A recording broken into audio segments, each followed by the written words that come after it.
Control your Samsung DVD player without a remote. Hello everyone.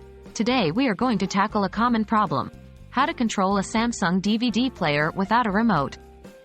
Maybe you've misplaced your remote, or it's just stopped working.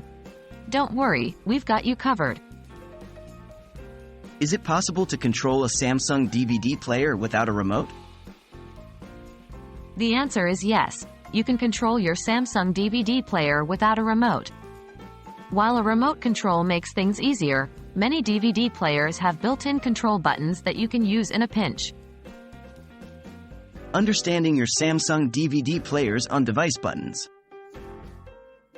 On the front of your Samsung DVD player, you'll usually find a number of buttons.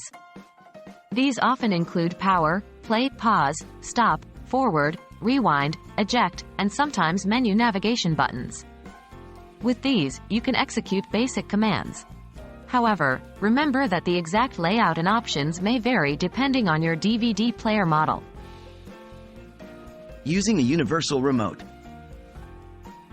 If your Samsung DVD player's built-in buttons aren't enough, you might consider buying a universal remote control. These can be programmed to work with almost any device, including your Samsung DVD player. They're generally inexpensive and can replace multiple remotes. Using smartphone apps. If you own a smartphone, there's a chance you can turn it into a remote. There are various IR blaster apps available on the market. This works if your phone has an IR blaster and your DVD player model is supported by the app. So, even if you've lost your remote or it's not working, you're not out of luck. You can control your Samsung DVD player using its built-in buttons, a universal remote, or possibly even a smartphone app. We hope this video has been helpful and you can now enjoy your movies without any hiccups.